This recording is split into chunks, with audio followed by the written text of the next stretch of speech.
Hello everyone, कैसे हैं आप सब। आई होप मेरे सभी फ्रेंड्स बहुत अच्छे होंगे। स्वागत है आपका आपके अपने चैनल पे और नए वीडियो में। आज है सोमवार का दिन और ये है संडे के दिन की वीडियो। तो यहाँ पे सुबह के 9:45 या 10 बज रहा है। तो सुबह का जो भी नाश्ता पानी रेगुलर वाले काम होते हैं, नहाना धोना, पूजा पाठ, घर की साफ़ सफाई, सब कुछ मेरा हो गया है। और हस्बैंड और बेटे के लिए पोहा बना दिया था नाश्ते में, वो भी उन्होंने खा लिया है। अब इसके बाद मैं ज़्यादा पोहा खाना पसंद नहीं करती हूँ।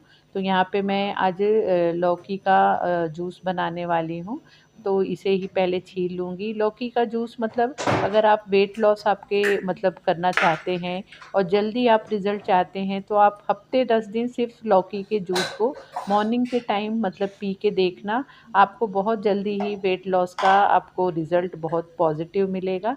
तो यहाँ पे वही अब बना के पीऊँगी। और थोड़ा बहुत मैंने पोहा रख रखा है कि 12 बजे तक फिर मुझे जब भूख लगेगी तो मैं फिर पोहा खा लेती हूँ। मेरी आदत है कि एक बार में बहुत ज़्यादा क्वांटिटी में मैं चीज़ें खा नहीं पाती हूँ, थोड़ा थोड़ा ही पोर्शन लेके एक एक घंटे के गैप से खाती रहती हूँ। और कोशिश करती हूँ हेल्दी चीज़ें ही खाऊं कि जो मेरे शरीर के लिए अच्छा हो और उससे मुझे कुछ मतलब गलत वाला रिज़ल्ट ना आए। मेरा मतलब बॉडी ऐसी है कि मैं अगर मेरा वेट 1-2 किलो भी बढ़ जाता है तो मेरी बॉडी बहुत ज़्यादा ही हैवी लगने लगती है। और उसकी वजह से फिर मुझे जैसे झाड़ू पोछा मैं बैठ के ही करती हूँ तो मुझे उसमें बहुत ज़्यादा तकलीफ़ आती है। तो इसलिए मैं कोशिश करती हूँ कि हमेशा ही अपने आप को इतना तो हेल्दी रखूँ कि मैं अपने घर के काम को आसानी से और एंजॉय करके कर सकूँ। घर के कामों को आप जितना हो सके खुद करने की कोशिश किया करें। इससे क्या होता है कि घर के काम तो हमारे होते ही होते हैं, साथ में हमारा शरीर भी बहुत ही अच्छे से मतलब फिट रहता है, एनर्जेटिक रहता है। और हमारे शरीर में मतलब एक्टिविटी होती रहती है जिसकी वजह से हमारा शरीर हमेशा फिट रहता है। तो यहाँ पे मैं अब जूस बनाने लगी हूँ। ये वाला जो आप जूस का मशीन देख रहे हैं, ये मेरी सहेली ने मुझे इस बार दिवाली में दिया था। तो अब ये काफ़ी अच्छे से यूज़ हो रहा है, काफ़ी दिनों से हम इसको यूज़ कर रहे हैं। तो बड़ा ही यूज़फुल हो गया है। और जब भी मतलब रोज़ ही जूस बनाने के टाइम मुझे मेरी वो सहेली याद आ जाती है। वो यहाँ से अब शिफ्ट कर चुकी है गुजरात, लेकिन सामान इस तरह से हम जब किसी को कुछ दे देते हैं तो एक दूसरे को इसी बहाने हमारी मतलब यादें ताज़ा हो जाती हैं। वैसे हम हमेशा बात तो करते रहते हैं, टच में रहते हैं, लेकिन फिर भी इस तरह की चीज़ें जब भी यूज़ करते हैं तो और ज़्यादा मतलब याद आ जाती है चीज़ें। तो यहाँ पे देखिए लौकी का जूस बहुत ही ज़्यादा गाढ़ा होता है, तो इसमें मैं थोड़ा सा पानी मिक्स कर लेती हूँ, साथ में इस तरह से थोड़ा सा काला नमक डाल के और मिक्स करके इसे पी लेती हूँ। इसे पीने के बाद अच्छा मतलब पेट भी भर जाता है और 1-2 घंटे आराम से मतलब कामों को कर सकते हैं, बिल्कुल भूख नहीं लगती है। और प्लस जैसे वेट लॉस की अगर आप जर्नी में हैं तो भी बहुत ज़्यादा ये बेनिफिट करता है। मैं भी अभी जैसे थोड़ा-सा मेरा वेट बढ़ा हुआ है, तो मैं इसलिए थोड़ा-सा इस तरह की चीज़ों को कंज़्यूम कर रही हूँ कि मेरा वेट फिर से अपने जगह पे आ जाए। तो यहाँ पे जूस ले लेने के बाद मेरे यहाँ पे मैंने बर्तन-वर्तन भी साफ़ कर लिया है, प्लेटफ़ॉर्म को भी अच्छे से क्लीन कर लिया है। अब यहाँ पे घर किचन में हमारे छोटे-बड़े बहुत सारे काम होते हैं। वैसे घर में लोगों को बस खाना बनाना, बर्तन धोना, ये सभी बड़ी-बड़ी चीज़ें दिखती हैं, लेकिन किचन में बहुत सारी छोटे-छोटे भी काम होते हैं, अनगिनत काम होते हैं जिसकी कोई गिनती नहीं होती है। तो यहाँ पे थोड़े दिन पहले बहुत सारा कड़ी पत्ता मैं मेरे फ्रेंड के घर पे गई थी, तो उन्होंने दे दिया था, तो उसे मैंने इस तरह से रोस्ट करके ही रख देती हूँ। तो उसे मैंने इस वाले टिफ़िन में रख रखा था जो काँच का ये कंटेनर है, लेकिन ये काँच वाले कंटेनर की मुझे ज़रूरत है, इसलिए ये वाला एक कंटेनर मेरा खाली हुआ है तो इसमें रख दूँगी। इस तरह के कड़ी पत्ते को अगर बहुत दिन तक आप रखना चाहते हैं, आपके घर में बहुत सारा कड़ी पत्ता आ गया है, तो इस तरह से उसे ओवन में रोस्ट कर लें या कढ़ाई में भी अगर आप 1 मिनट के लिए रोस्ट कर लेंगे तो बहुत अच्छे से मतलब आप 6-7 महीना आराम से यूज़ कर सकते हैं। तो यहाँ पे देखिए मेरे कड़ी पत्ते का आप देख सकते हैं क्वांटिटी कितना सारा है और आवाज़ सुन सकते हैं कि कितना क्रिस्पी हो गया है। तो मैं इसी तरह से मतलब थोड़ा भी मेरे पास कड़ी पत्ता मैं जब लाती हूँ तो उसे भी मैं इसी तरह से स्टोर कर लेती हूँ।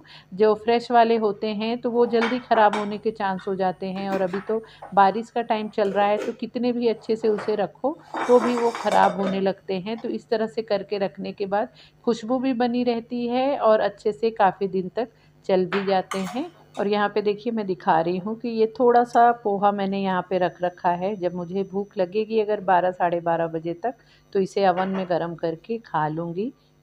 और हाँ, यहाँ पे मैं एक आप लोगों से रिक्वेस्ट करना चाहती हूँ कि जो भी आप मेरी वीडियो देखते हैं, तो इस तरह से वीडियो देखने के टाइम आपको जैसे नीचे की तरफ लाइक का बटन आता है, अगर आप वीडियो को लाइक करेंगे तो जस्ट उसके नीचे ही आप देखिए इस तरह से हाइप करके एक ऑप्शन आ जाता है राइट साइड में।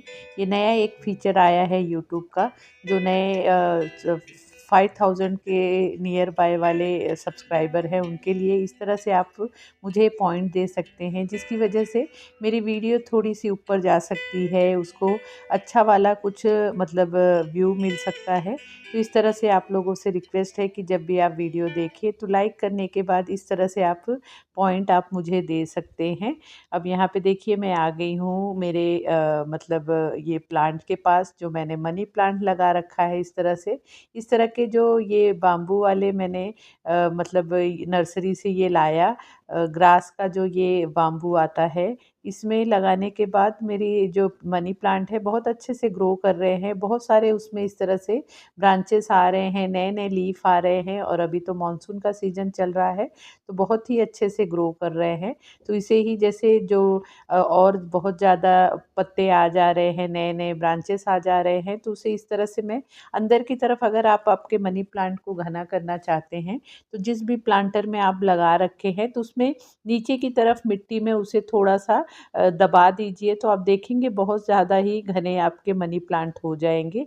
और ऊपर की तरफ जो भी इस तरह से लंबे हो गए हैं ब्रांचेस, उनको मैं इस तरह से उस पे ही लपेट देती हूँ, तो बहुत अच्छे से अब धीरे धीरे ये घने हो रहे हैं, देखने में अच्छा लगता है और इस तरह से इनकी केयर करने पे अच्छा लगता है। हवा इतनी ज़्यादा होती है कि ये जो स्टिक है ये बाम्बू का है या जो भी है, इसमें मतलब ये थोड़ा सा बैंड हो जाता है। तो यहाँ पे आज इन्हें प्लांट पानी देने का भी टाइम आ गया है। हफ्ते में एक दिन मतलब इनको मैं पानी देती हूँ, और धूप में तो 2-4 दिन पे इस बालकनी में वैसे धूप ज़्यादा तो नहीं आ रही है क्योंकि अभी बारिश का टाइम चल रहा है, लेकिन फिर भी थोड़ा सा सनलाइट में इसे रख देती हूँ। और आज मेरे सभी ही प्लांट को, जो भी इंडोर प्लांट है, सभी को ही मुझे पानी देना था, तो इस तरह से पानी भी दे दूँगी और दिन भर यहीं पे रहेंगे तो दिन भर की सनलाइट इन्हें मिल जाएगी अच्छे से। तो इस तरह से बाहर जब इस तरह से पानी देती हूँ प्लांट को और अच्छे से उनके जो भी लीफ हैं उसे वॉश करती हूँ, तो और अच्छे से मतलब हरे भरे और बहुत ही सुंदर मेरे प्लांट दिखते हैं।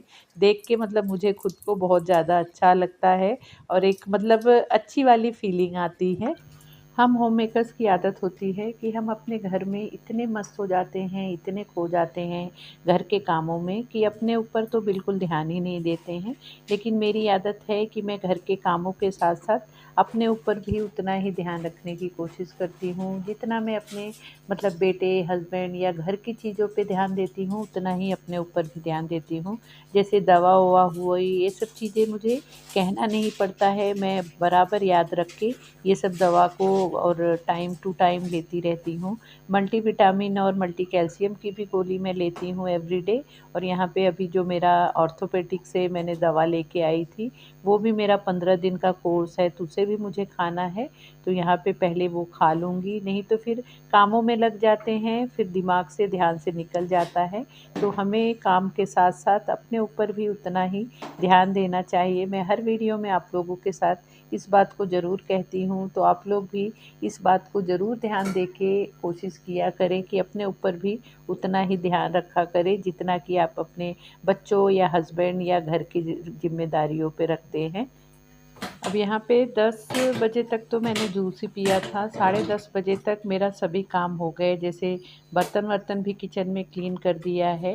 अब काफ़ी टाइम है लंच बनाने में, और आज संडे का दिन है, तो बच्चों को जो क्लास लेती हूँ मैं, तो आज वो भी छुट्टी है। तो मैंने सोचा कुछ तो आज टाइम को यूटिलाइज़ करूँ, तो यहाँ पे मैंने सोचा कि मंगलवार, बुधवार से गणपति जी भी आने वाले हैं, तो भले गणपति जी मेरे घर में नहीं आने वाले हैं, लेकिन घर में साफ़ सफाई तो त्योहार के हिसाब से थोड़ा सा करना बनता है। तो साफ़ सफाई तो वैसे मैं रेगुलर में करती ही रहती हूँ, लेकिन कुछ त्योहार आते हैं तो थोड़ा बहुत भी अगर चेंजेस कर लेते हैं तो भी काफ़ी फ़र्क पड़ता है। हमारा घर में जैसे रिफ़्रेशमेंट लगने लगता है। तो यहाँ मैंने सोचा कि आज थोड़ा-सा जो मेरा कर्टन है उसे चेंज कर देती हूँ और ये सोफ़े को भी थोड़ा-सा हटा के डस्टिंग कर दूँ, जो छोटे वाले पिलो हैं इसे साफ़ कर दूँ। तो थोड़ा-सा चेंजेस करने के बाद मुझे पर्सनली मतलब अच्छा लगने लगता है। एक ही चीज़ को काफ़ी दिन तक देख-देख के मैं बोर हो जाती हूँ। तो यहाँ पे सबसे पहले झाड़ू-पोछा तो वैसे मैंने कर ही लिया है पूरे घर में, लेकिन अब यहाँ पे ये काम करके अगर थोड़ी बहुत गंदगी होगी तो उसे भी फिर साफ़ कर लूँगी, क्योंकि काफ़ी टाइम है, संडे का दिन है तो थोड़ा रिलैक्स में काम हो जाएगा। वैसे तो बच्चे आते हैं 4 बजे तो मुझे फिर घाई-घाई करनी पड़ती है और ज़्यादा फिर मैं एक्स्ट्रा काम निकाल नहीं पाती हूँ। लेकिन आज अगर थोड़ा बहुत लेट भी हो जाएगा तो कुछ भी प्रॉब्लम नहीं है, क्योंकि शाम तक फिर मैं फ्री ही हूँ। तो यहाँ पे ऐसे इसी तरह से मैं मतलब 2 हफ्ते में मेरा ये वाला रूटीन है कि मैं सोफ़े का ये जो मेरा मतलब मैट्रेस है इसे हटा के अच्छे से अंदर-अंदर की तरफ क्लीनिंग करती हूँ। वैसे बहुत ज़्यादा कुछ गंदा होता नहीं है। मेरा बेटा अब बड़ा हो गया है तो कोई भी गंदगी इस तरह की कुछ होती नहीं है। फिर भी थोड़ा बहुत धूल-मिट्टी अंदर की तरफ हो ही जाते हैं। और ये वाला जो छोटा इस तरह के ब्रश आजकल मार्केट में आने लगे हैं, ये सब तो काफ़ी यूज़फुल हो गए हैं चीज़ों को साफ़ करने के लिए। अगर इस तरह के ब्रश नहीं रहे तो फिर हमें कपड़े से डस्टिंग करनी पड़ती है। यहाँ पे आप देख सकते हैं सोफ़ा हटाने के बाद भी पीछे की तरफ बिल्कुल धूल-मिट्टी या कचरा नहीं है, क्योंकि मेरी रूटीन है कि 2 हफ्ते में मैं इस तरह से सोफ़े को हटा के और अच्छे से यहाँ पे क्लीनिंग कर लेती हूँ। कोई भी चीज़ का जब हम रूटीन बनाते हैं तो रूटीन को फ़ॉलो करते-करते वो हमारी आदत में आ जाती है। वो कब आदत बन जाती है हमें पता ही नहीं चलता है। तो इसी तरह से ये सब चीज़ें ऐसी हो गई हैं कि सालों से करते-करते अब मेरा एक आदत ही बन गया है। ऑटोमेटिक मेरा हाथ चलने ही लगता है इन सब कामों के लिए। और बारिश से पहले ही मैंने ये सब साफ़-सफ़ाई पहले ही कर ली थी, क्योंकि गर्मी में इतनी सारी धूल-मिट्टी जमा हो जाती है। पीछे-पीछे तरफ फर्नीचर हुआ या सोफ़े के जो भी ये इस तरह के सेक्शन होते हैं, अगर बारिश के पहले सफ़ाई ना करूँ तो बारिश में जैसे ठंडक होके और मॉइस्चर जैसा हो जाता है और पूरा जैसे धूल-मिट्टी ये सब चिपक जाती है। लेकिन आप यहाँ पे देख सकते हैं बिल्कुल धूल-मिट्टी जमा भी ज़्यादा नहीं हुई है और बिल्कुल वो जैसे नमी बन के गीला भी नहीं हुआ है। तो इस तरह से जब हम सिस्टमैटिक वे में साफ़-सफ़ाई अपने घर में रखते हैं तो हमारा घर हमेशा ही नीट, क्लीन और साफ़-सुथरा बना रहता है। और ये सब साफ़-सफ़ाई सिर्फ़ करने के लिए नहीं, इससे आप देखेंगे अगर आप मतलब इस चीज़ को अगर आप मानते होंगे तो आप खुद भी नोटिस किए होंगे, अगर हम अपने घर में जितनी साफ़-सफ़ाई और ये सब चीज़ें रखते हैं तो उतनी हमारे घर में उन्नति और सुख समृद्धि ऑटोमेटिक आती रहती है। तो ये सब चीज़ों को भी रेगुलर में हमें फ़ॉलो करते रहना चाहिए। यहाँ पे मैंने झाड़ू पोछा भी कर लिया सोफ़ा हटा के और कर्टन को भी निकाल दिया है कि साफ़ कर लूँगी। और यहाँ पे देखिए कर्टन निकालने के बाद बाहर का व्यू मेरा कितना सुंदर लगता है। मुझे ऐसे लगता है जब भी कर्टन चेंज करना होता है कि कर्टन लगाऊँ ही नहीं, लेकिन कर्टन लगाना पड़ता है प्राइवेसी के लिए। तो इस तरह से पूरा हरियाली दिखती है तो आँखों को बड़ा ही सुकून मिलता है। और आप देख सकते हैं हवा कितनी ज़्यादा हमारे यहाँ चल रही है। तो यहाँ पे ये वाले कर्टन लगा दूँगी।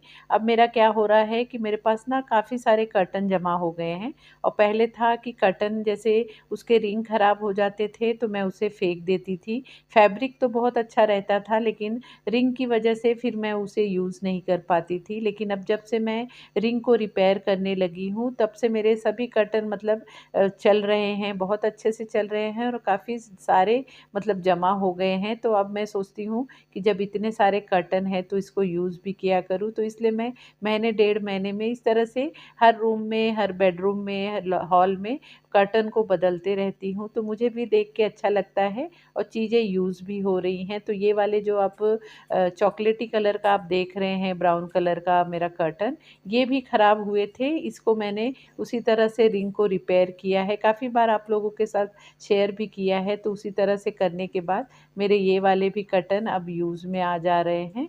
यहाँ पे छोटे वाले जो पिलो हैं उसके भी कवर चेंज कर दे रही हूँ। अभी तो जैसे नवरात्रि के टाइम बहुत ही अच्छे से डीप क्लीनिंग करनी होगी, क्योंकि 9 दिन का मेरा फास्ट भी रहता है और पूरी पूजा भी रहती है। तब तो बहुत अच्छे से डीप क्लीनिंग होगी, पूरा सोफ़ा वोफ़ा का भी कवर निकाल के अच्छे से वॉश करूँगी, चेंज करूँगी।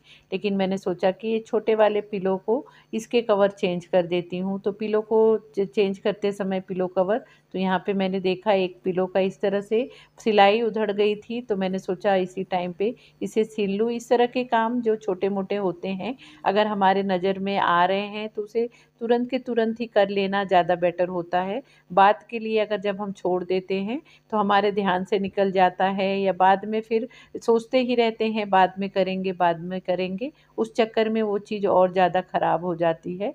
तो मैं उसी टाइम पे जैसे कोई चीज़ मेरे नज़र में आती है तो मैं उसी टाइम पे उसे अच्छे से मतलब रिपेयर कर देती हूँ, या उसी टाइम पे उस काम को कर लेती हूँ। 12 बजे तक मैंने मेरे लिविंग रूम को बहुत अच्छे से सेट कर दिया, तो यहाँ पे फिर मैं आ गई किचन में। आज मैंने सोच रखा था कि कुछ थोड़ा-सा स्पेशल बनाऊँगी, संडे के दिन थोड़ा-सा कुछ रोज़ के दिन से, जैसे रोज़ तो सिंपल ही दाल, चावल, रोटी, सब्ज़ी ये सब चीज़ें ही बन जाती है। तो सैटरडे, संडे का ही दिन मिलता है थोड़ा-सा रिलैक्स वाला, तो उसी दिन मैं सोचती हूँ कि कुछ अलग ऐसा कुछ बनाया जाए। तो मैंने बहुत दिन से ही मेरा मन कर रहा था कि हरे मटर का जो कचौरी होता है उसे बनाऊँ। तो हरे मटर जैसे अब तो सीज़न नहीं है, लेकिन मैं हरे मटर को बहुत सारा मतलब फ्रीज़र में फ्रोज़न करके रखती हूँ, तो वही मैंने सोचा निकाल के उसका ही बनाऊँ। और यहाँ पे आपको दिखा दूँ ये वाला, देखिए मैंने मेरा ये क्रिस्टल का कछुआ और ये प्लेट मैंने मेरे हॉल में रख रखा है। तो इसे जैसे अभी मैंने सोचा साफ़ कर दूँ, तो इसे साफ़ करने के लिए बहुत ज़्यादा मतलब मेहनत करनी पड़ती थी। इसमें ना पानी के जैसे आपको मैंने दिखाया कि बहुत सारे दाग हो जाते थे, लेकिन मैंने ये वाला जो क्लीनर आता है रूफ ब्रांड का, ये वाले क्लीनर से मैंने सोचा कि ट्राई करती हूँ, शायद इससे साफ़ हो जाए। तो ये वाले से मैंने इसमें जैसे स्प्रे करके इसे 10-15 मिनट के लिए छोड़ दिया था। उसके बाद मैंने ब्रश से इसे साफ़ किया, तो आप देखिए थोड़ा-सा ही सिर्फ़ इस पे बचा हुआ है, बाकी सब बहुत अच्छे से प्लेट और कछुआ बहुत अच्छे से साफ़ हो गया है। तो इस तरह से देखिए स्प्रे बॉटल में ही मैं इस तरह से डाल के रख देती हूँ, और जहाँ पे स्प्रे करना होता है तो बहुत अच्छे से साफ़ हो गया है। तो मैंने सोचा आप लोगों को भी दिखाती हूँ। कभी इस तरह के आइटम आपके भी बहुत सारे कभी गंदे हो जाते हैं बहुत ज़्यादा और साफ़ नहीं होते, तो आप इस ब्रांड का लेके साफ़ कर सकते हैं। इससे आप जैसे टाइल्स हुआ या कोई भी गंदी से गंदी जगह हो, टाइल्स वाइल्स फ्लोर व्लोर गंदे हुए हो, तो आप इसका यूज़ कर सकते हैं। यहाँ पे देखिए इस तरह से हरे मटर को मैं इस तरह के ज़िप-लॉक बैग में करके फ्रीज़र में रख देती हूँ, तो बहुत आराम से मतलब अगला जो अब मटर का सीज़न आएगा तब तक चल जाएगा। अभी भी मेरे पास मतलब 6-7 किलो तो मटर मेरे फ्रीज़र में पड़े हैं, तो ये वाला पूरा ही यूज़ करूँगी। तो इसे अच्छे से वॉश कर लूँगी और यहाँ पे पहले इसे उबलने के लिए रख दूँगी। यहाँ पे मैं हरे मटर की कचौरी कैसे बनाती हूँ, वो मैं आप लोगों के साथ शेयर करूँगी। तो सबसे पहले इसे गैस पे रख देंगे, इसमें 1 चम्मच मतलब शक्कर और 1 चम्मच नमक डाल के इसे उबलने के लिए रख रही हूँ। अब यहाँ पे जब तक मटर हमारे बॉईल हो रहे हैं तब तक आटा लगा लेंगे कचौरी के लिए। तो यहाँ पे मैंने 4 कप ये अपना गेहूँ का आटा लिया है। आप यहाँ पे मैदा भी ले सकते हैं, लेकिन गेहूँ के आटे में ही बहुत ही क्रिस्पी और करारे हमारे कचौरी बनती है। तो यहाँ पे 4 कप मैंने गेहूँ का आटा लिया है, उसमें 1/4 कप मैंने सूजी डाला है, बारीक वाली सूजी डाली है। साथ में यहाँ पे अजवाइन डाला है, उसे अच्छे से इस तरह से हाथ से मसल के डालेंगे। नमक डाला है, और यहाँ पे 3 से 4 चम्मच हमें तेल डालना है मोयन के लिए। तेल भी बहुत ज़्यादा नहीं डालना है, 4 चम्मच बहुत है, क्योंकि 4 कप मैंने गेहूँ का आटा लिया है। और इसे डाल के अच्छे से इसे आटे में अच्छे से मसलेंगे, और मसलने के बाद इसका मतलब आटा गूँथ लेंगे। थोड़ा-थोड़ा पानी लगा के मतलब डाल के और आटा गूँथ लेंगे। आटा भी हमें बहुत ज़्यादा कड़क नहीं गूँथना है, थोड़ा सॉफ्ट आटा ही लगाना है, नहीं तो हार्ड आटा लगा लेते हैं तो कचौरी हमारी फटने लगती है, तो थोड़ा-सा सॉफ्ट आटा ही लगाएँगे। देखिए इस तरह से मैंने आटा लगा लिया है कचौरी का, और इसे अब रख देंगे आधे घंटे के लिए आराम से रेस्ट होने के लिए। जब तक ये रेस्ट करेगा तब तक हम कचौरी का जो फिलिंग है उसे रेडी कर लेंगे। मसाला रेडी करने के लिए यहाँ पे मैंने जार ले लिया है, उसमें 1 इंच इस तरह से अदरक को काट के डाल देंगे। उसके बाद उसमें डाला है बहुत सारा लहसुन, हरी मिर्च डालेंगे टेस्ट के अकॉर्डिंग, उसी के साथ डालेंगे धनिया थोड़ा सा, या धनिया का डंठल भी डाल सकते हैं आप। उसके साथ 2 चम्मच सौंफ डाल रही हूँ, आधा चम्मच ये काली मिर्च डालेंगे और 1 चम्मच जीरा डालेंगे और इसे डाल के दरदरा सा हमें पीस लेना है, मतलब बारीक नहीं करना है, दरदरा सा ही बिना पानी डाले इसे पीस लेना है। यहाँ पे देखिए हमारे मटर भी सॉफ्ट हो गए हैं, इस तरह से मसल रहे हैं तो बहुत अच्छे से मसला जा रहा है। तो अब इसका पानी छान लेंगे और इसे साइड में रख देंगे। और यहाँ पे फिर मैंने कढ़ाई ले ली है, कढ़ाई में थोड़ा सा मैं यहाँ पे सरसों का तेल डाला है मैंने। उसके बाद जो हमने मसाले रेडी किए हैं उसे उसमें डाल के 1 मिनट के लिए भूनेंगे। मसालों को बहुत ज़्यादा नहीं भूनेंगे, नहीं तो उसका फ्लेवर ख़त्म हो जाएगा। अभी वैसे भी कचौरी फ्राई करते समय भी मसाले अच्छे से कुक हो जाते हैं। उसके बाद जो हमने मटर को छान के रखा है इसे इसमें डालेंगे और मटर को भी मसालों के साथ 1 मिनट के लिए अच्छे से भून लेंगे। उसके बाद उसे मैशर से अच्छे से मैश कर देना है, बहुत ही आराम से मैश हो जाता है। बहुत सारे लोग इसे जैसे मिक्सी में ग्राइंड करके भी बनाते हैं, उस तरीके से भी मैंने पहले वीडियो शायद शेयर की है, लेकिन इस तरह से भी मैं बना लेती हूँ, उस तरह से भी बना लेती हूँ। तो यहाँ पे इसे अच्छे से देखिए मैंने मैश कर दिया है। मैश करने के बाद फिर इसमें थोड़े से और चीज़ों को डालना है, जैसे नमक टेस्ट करके डाल लीजिए, जितना कम ज़्यादा लगे। उसी के साथ पिसी हुई चीनी डालेंगे, अमचूर पाउडर डालेंगे, बहुत अच्छा मतलब खट्टा मीठा फ्लेवर आता है। गरम मसाला डालेंगे और फिर मसालों को डाल के भी 2-3 मिनट के लिए भून लेंगे सभी चीज़ों को अच्छे से। उसके बाद उसे ठंडा होने के लिए रख देंगे साइड में। उसके बाद मैं चली गई थी मेरे क्लब हाउस में, सोसाइटी का जो क्लब हाउस है वहाँ पे, जो अब गणपति आने वाली है हमारे सोसाइटी में, तो वहाँ पे मुझे चंदा देना था, तो उसके लिए मैं गई थी वहाँ पे। वहाँ पे देखा लेडीज़ों का जो लेज़िम होता है महाराष्ट्र का, बहुत ही फेमस एक कल्चरल डांस होता है जो लेज़िम कहते हैं। तो उसका प्रैक्टिस चल रहा था, क्योंकि गणपति विसर्जन के दिन इस तरह से सभी लेडीज़ परफॉर्म करती हैं। तो वहाँ पे 1-2 मेरी फ्रेंड थी, उन्होंने बोला तुम भी आके पार्टिसिपेट करो, तो मैंने भी वहाँ पे पार्टिसिपेट कर लिया। तो फर्स्ट डे ही था, मतलब सेकंड डे था, फर्स्ट डे तो मैं नहीं गई थी। आज जब गई तो थोड़ा बहुत मैंने भी स्टेप को कवर किया और इस तरह से हमारी प्रैक्टिस चालू हुई। तो वहाँ पे 1.5-2 घंटा प्रैक्टिस होने लगी, तो प्रैक्टिस में इतना ज़्यादा मन लग गया कि बहुत ही ज़्यादा मतलब अच्छा लग रहा था।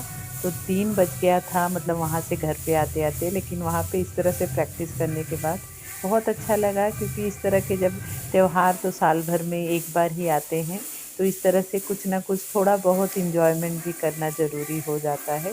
तो इस तरह से मैंने फिर प्रैक्टिस किया। उसके बाद फिर घर पे आ गई फटाफट। फिर यहाँ पे जो हमने कचौरी का मैंने फिलिंग रेडी किया था, तो मैंने बोला अब कचौरी बना लूँ। तो कचौरी बनाने के पहले इस तरह से मैं गोली बना लेती हूँ कि जब फिलिंग भरना हो तो पूरे आटे में, जैसे कि मसाले का फिलिंग का वो पूरा लग जाता है, तो उससे अच्छा इस तरह से गोली बना लो तो बड़े आराम से फिर कचौरी बन जाती है। और यहाँ पे फिर इस तरह से थोड़ा थोड़ा आटा लेके उसमें इस तरह से फिलिंग को भरना है और उसके बाद उसके अच्छे से हाथों से इस तरह से प्रेस कर देना। आप चाहें तो थोड़ा सा बेलन से भी बेल सकते हैं, लेकिन हाथों से ही इस तरह से प्रेस करते हुए जाएंगे तो बहुत अच्छे से कचौरी बन जाती है। फिर यहाँ पे देखिए मैंने तेल गरम कर दिया था, तेल गरम भी मतलब 50% ही तेल गरम रहे, एकदम लो फ्लेम पे। उसके बाद इस तरह से कचौरी उसमें हमें डाल देना है। और कचौरी भी जैसे कचौरी हुआ, समोसा हुआ, ये सब चीज़ें हाई फ्लेम पे फ्राई नहीं करनी होती है। अगर क्रिस्पी और फुली फुली बनानी हो तो इसी तरह से हमें तेल को रखना पड़ता है। तो इसे एकदम लो फ्लेम पे ही मैं पकने दे रही हूँ। जब कचौरी खुद से उठ के ऊपर आ जाएगी तब उसे अलट पलट के अच्छे से फ्राई करना है और लास्ट में फिर 1 मिनट के लिए हाई फ्लेम पे इसे अलट पलट के इस तरह से सुंदर सा कलर आने के लिए फ्लेम को हाई कर देना है। तो देखिए हमारी कचौरी रेडी हो गई है। फिर इसे मैं सर्व कर रही हूँ सॉस और हरी चटनी के साथ। खट्टी मीठी चटनी के साथ भी बड़ी टेस्टी लगती है, लेकिन अभी वो मेरे पास अवेलेबल नहीं था, तो हमने सॉस और हरी चटनी के साथ इंजॉय किया। सो फ्रेंड, यहीं पे वीडियो को एंड करती हूँ, वीडियो काफ़ी लंबी हो जाती है। आई होप आपको वीडियो अच्छी लगी होगी, आपको पसंद आई होगी। वीडियो कैसी लगी प्लीज़ कमेंट करके ज़रूर बताना। वीडियो अच्छी लगी हो तो वीडियो को लाइक शेयर भी ज़रूर करना, और अगर आपने अभी तक चैनल को सब्सक्राइब नहीं किया है तो चैनल को भी ज़रूर सब्सक्राइब कर लेना। तो मिलते हैं फिर नए वीडियो में। Bye bye.